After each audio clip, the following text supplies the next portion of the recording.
we're lucky, we can get on the train, be in Hooterville before Uncle Joe wakes up and finds out we're gone. Uncle Joe won't wake up. For dessert, I slugged him with a double dose of pumpkin pie. That'll keep him out like a light till dinner. Oh, Mom, you're awful. Ain't it the truth? But you know, he's so nosy. It's the only way to keep him from coming into Sam Drucker's store and finding out we got him a watch for his birthday.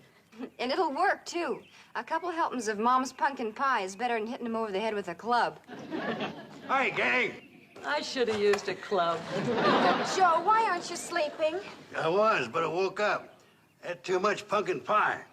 But pumpkin pie always keeps you asleep. No, it's mince that does that. Listen, anybody can make a mistake.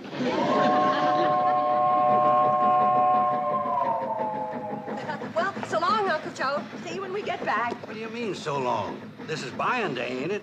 I'm going into Drucker's store with you like I always do. Well, we're not going to buy much today, and the girls can help me carry it. They're young and strong. Meaning I ain't? Well, of course not. It's just that you've been working so hard around here lately. Thinking and planning. I have been pushing pretty hard lately. Sure. You've worked hard all your life. You're entitled to relax a little. You've done your share. Come on, girl. Bye. Bye, Uncle Joe. Save your steam, they're getting on. Bye, Uncle Joe.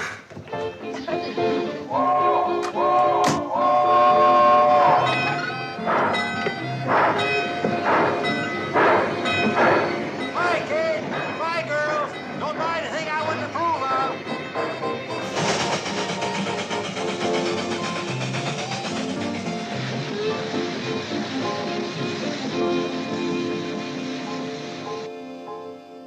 Ooh-wee. It's Billy Joe Bradley and her mother and sisters. Ooh, they'll be coming by to pick up this watch for Uncle Joe's birthday. That Billy Joe's as pretty as the moon rising over Snively Swamp. What a beauty. Yeah.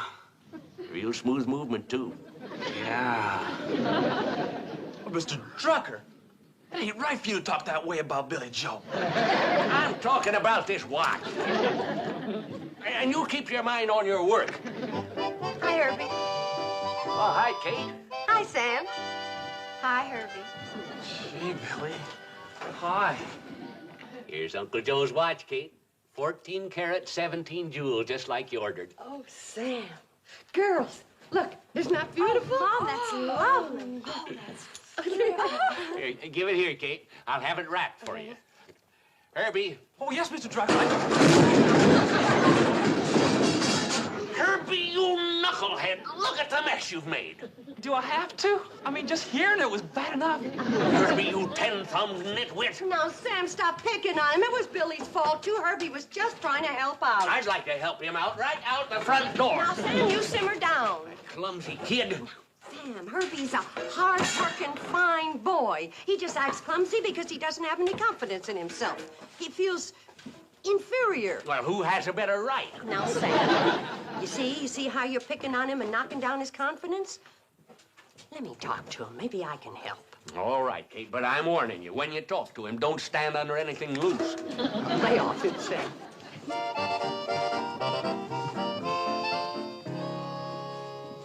Herbie, don't look so sad. Accidents like that can happen to anybody. I know they could. Well, good. But they don't. It happened to me. Let's talk over here away from anything loose. Huh? It's nothing. It's just that I need room. I, talk a lot with my hands. Now, Herbie, what I'm trying to tell you is, if you had the confidence in yourself that I have in you, you'd go right to the top. Oh, you're just saying that to make me feel good. Are you kidding? Anybody in these parts who runs a business, would love to have you working for him. You know why? Yeah, because I work cheap. Because you're dependable, you're reliable, and you're willing. Oh, go on. Too bad you're Sam's right arm. Or you could be working for me right this minute, starting out as, as assistant manager. Oh, go on. I mean it, Herbie. And in no time at all, you could be manager. I accept the job. I'm going to quit here and go to work for you. I Go on. Oh, thank you, Mr. Bradley. Thank you. Oh, at last someone believes in me. Whippy! When do I start? Herbie, listen, let's not rush into anything, huh? Oh, I get it. You just were talking. You didn't really mean it. Nobody in this whole world needs me. Oh, I need you. I'd love to hire you. It's just that it's Sam. That's it. He needs you more than I do. I do? What for? See? Mr. Drucker doesn't care. I'm yours. Now, Herbie, before we go any farther, I got to straighten you out about something. Sure, Mrs. Bradley, and I want to thank you for hiring me as your new assistant manager because it's done more for my confidence than anything in my whole life. Now, what do you want to tell me, boss? Your hours are 9 to 5. You get Thursdays off, and the customer's always right. Oh, all that and working side by side with Billy Joe. I can hardly stand it. I feel the same way.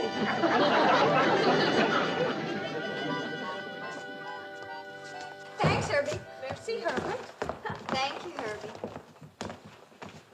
Well, Mrs. Bradley, what room are you going to give your willing and dependable assistant manager? Who? Me. Oh, yes, you. For a second, I didn't recognize the description. Well, I was thinking, why don't you take Uncle Joe's room and move his things into that big corner room that he's been wanting? Right, boss. I'll start moving the stuff right away. Willing and dependable assistant manager. Yes, boss? It's going to be a problem moving all those things with your arms full of groceries. So why don't you take them into the kitchen and take these into the storeroom? Oh, smart thinking. Oh, I can see I'm going to learn a lot working with other smart thinking people. Here, I'll take them all. Oh, you can? Here, Herbie. Thank you, Herbie. Here you go, manager. Take it easy. Mom, the next time you get an idea to build somebody's character, Don't? don't.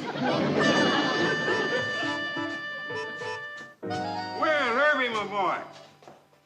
Here, let me give you a hand. Gee, thanks, Mr. Carson. There you are. Thanks a lot. Don't mention it. Hey, you better get barreling it, Herbie. The cannonball run off and leave you. Oh, I'm not taking the cannonball. I'm living here now. Mrs. Bradley made me the new assistant manager of this here hotel. Well, congratulations, Herbie. Thanks, Say, Bob. you're coming up. Hold on a minute. What do you mean, assistant manager? Oh, she says I'm bright and dependable and trustworthy, and I'm going far in the hotel business. Well, gotta get to the business of assistant managing.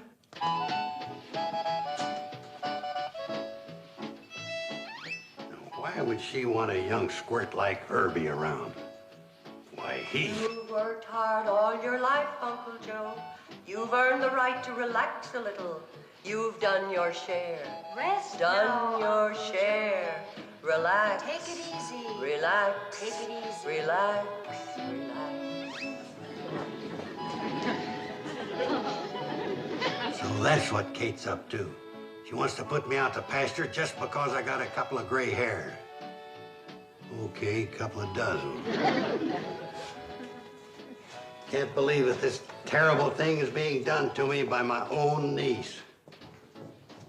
Oh, Uncle Joe. I Don't wonder speak if to you- me, my own former niece. Uncle Joe, what Same do you... goes for accomplices. Uncle Joe, what are you so darn steamed up about? You know darn well what I'm so darn steamed up about. You hired that squirt Herbie to replace me. Oh, I did no such thing. All right, then prove it by firing him out of here right now. Well, I can't. You see... You bet I see. Real good. I may be an old man with double chins to you, but I still got pride enough to hold them both up.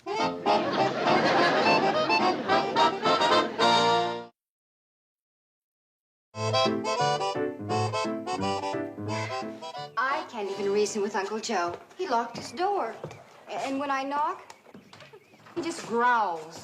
Sounds like a room full of Airedales. Well, maybe I ought to go Come on, upstairs. my old and only friend. You and I are going to wait for the train down to the railroad tracks. Uncle Joe! I don't cotton to hanging around with a bunch of strangers. Wait, Uncle Joe. Uncle Joe, why are you carrying on so much about absolutely nothing? Well, it ain't my idea of absolutely nothing.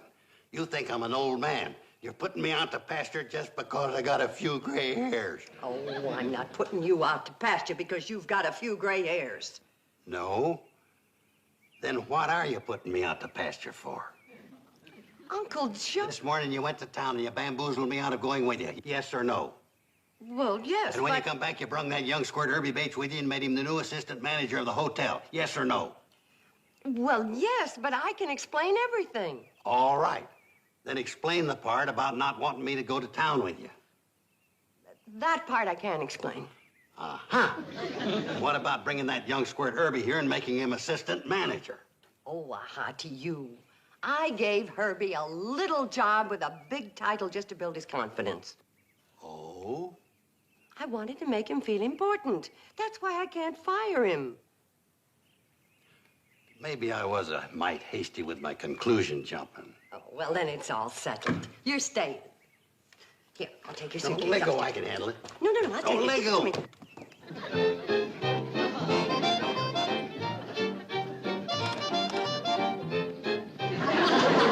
Uncle Joe. Well, I travel light. Oh, fraud, you never intended leaving. Oh, there's just nobody else like you. Nobody could replace you, Uncle Joe. Mrs. Bradley, I'm all set to move everything out of Uncle Joe's room and put my own stuff in there, like you told me. Tell me that part again where you can't replace me. Well, Uncle Joe, I can explain everything. Badly, of course. No more empty talk, no more empty suitcases. I'm walking out of here and landing myself a big executive job. Uncle Joe, wait. Yep, I walked out of there and landed myself a big executive job. That's right, Lon. No, I can't disclose the exact nature of my business. It's top secret. But if you happen to run into Kate and the girls, tell them I'm in a great spot to clean up. Bye, Lon.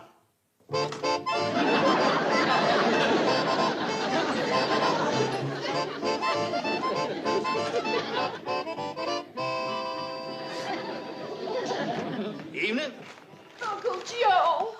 Uncle Joe. Uncle Joe? You look like Mr. Carmichael, the funeral director. No wisecracks, please. I want a little service. What do you think you're doing?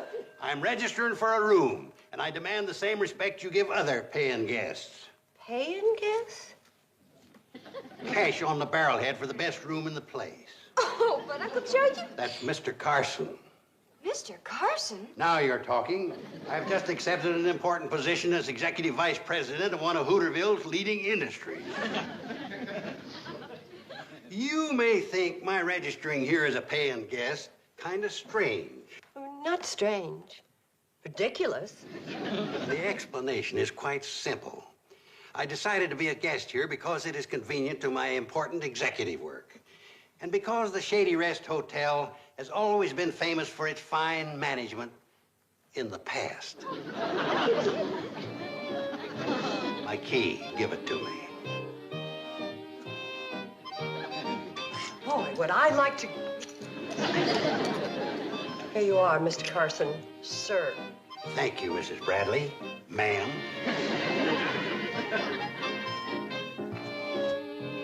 Oh, yes. And I'll expect breakfast promptly at 7:30. Mom, remember, the customer is always right. What loudmouth says so? You, Mom. Oh, that loudmouth. Joe Carson of Hooterville. You traveling men? Ned Hooper. Jenkins here and me are in the hardware line. I'm in the executive line myself. Oh? Right. I hold an important position with a firm that recognizes the value of experience and mature judgment. Not like some backward people I know who are in the hotel game. Oh, baloney. What? Oh, baloney with your eggs or ham? Oh, I'll try the bologna, Miss Bradley. Yes, Mr. Carson. It's easy to tell you're a baloney man. Excuse me. 28, 29, 30. Hey, Mom, what's the matter? 31. I'm counting to 10, so I'll lose the urge to kill him, but it doesn't work. Mom, how come he's acting this way? It's not like him. Oh, he just wants to prove to us what a valuable man he is and that we don't appreciate him enough. That's why he's staying here and bragging about his big executive job. A job that doesn't even exist. Oh, he's got some kind of job. He came home with money last night. My guess is that he's clerking in a drugstore or he's selling ribbons over a dry goods counter. Poor man. Mom, why don't we follow him to where he works and blow the lid off this whole thing? Oh, we couldn't do that on account of his pride. But we've got to do something. Honey, believe me, he's gonna get tired of pretending real soon. Go back to being his own sweet, lovable self. Hurry up with my breakfast, or I'm reporting you to my colleagues at the Businessmen's Club.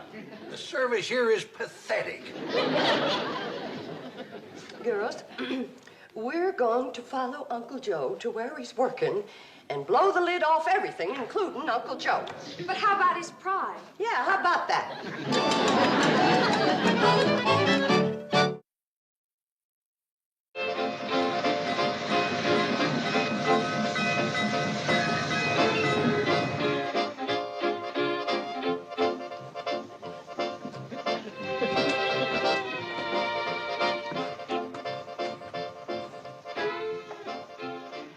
Come on, we'll ride in the baggage section where he can't see us.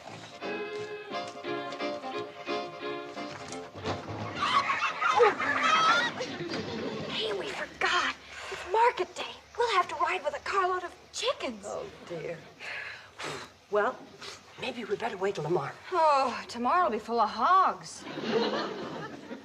Well, don't just stand there. Start clucking.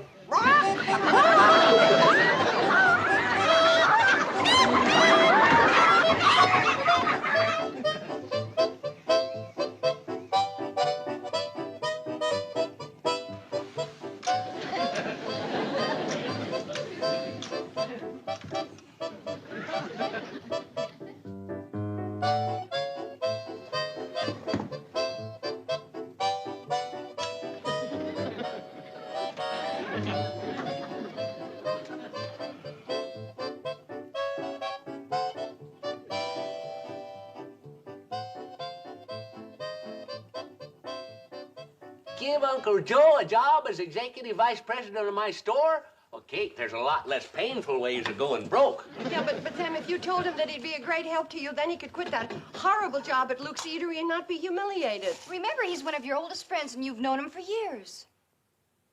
No, I can't do it.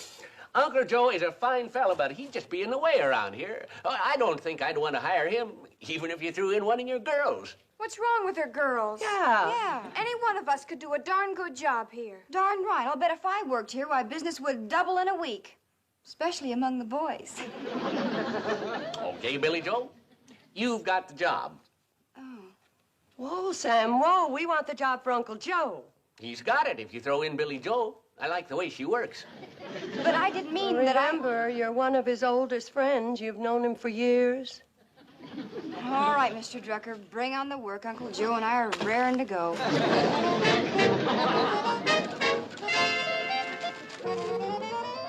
Sam, hiring me as executive vice president was the smartest move you ever made.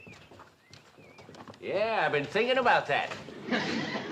I'll tell you, you won't even know this business when I get through with it. Yeah, I've been thinking about that, too. Hey, what's this? A bill for $33.87 from McGonigal, the printer? Oh, that must be for those 20,000 advertising circulars I had printed.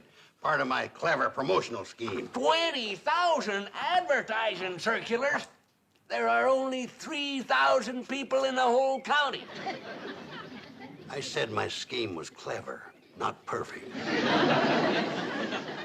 Joe, since I made that smart move of hiring you as my vice president, my business has suffered 4 major disasters. Say, you the fellas that put up that poster in the town hall about minding kids and livestock for free?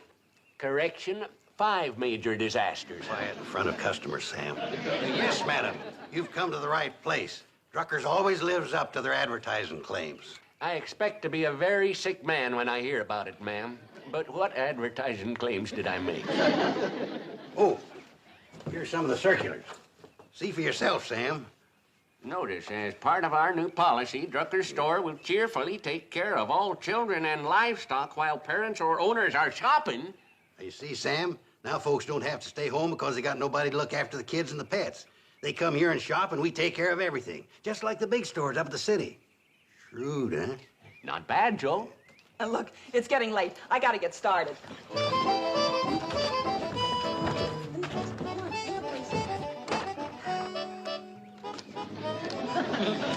What'll it be, ma'am? Now keep an eye on them and make sure they get fed proper. The dog's hungry. So are the kids. I'll be back in a couple of hours. Oh, wait a minute. Where are you going? Shopping over at Cartwright's Emporium. We've got a lot of bargains going on there today. Wait a second, ma'am. You got it wrong. We only watch kids and dogs if you shop here. It don't say that on that poster, mister. And you know what happens to stores that lies in their advertising. And Bosco only eats fresh ground sirloin. Elsie bites. Oh, no. Sam Drucker can't fire Uncle Joe. It'll wipe out his self-respect. But if he doesn't fire him, it'll wipe out Mr. Drucker's bank account. And Mr. Drucker looks so pitiful when he cries. Well, so will Uncle Joe when he fires him. Now, there must be another way we could handle this thing. Hi. Oh, Billy Joe. Hi. Oh. Harvey, watch out!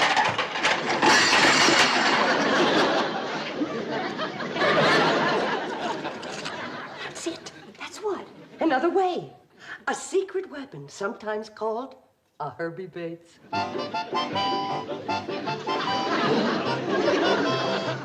And the hotel can also use some of them fancy gourmet foods I've been reading about, like caviar and pickled octopuses. Order me a dozen of each.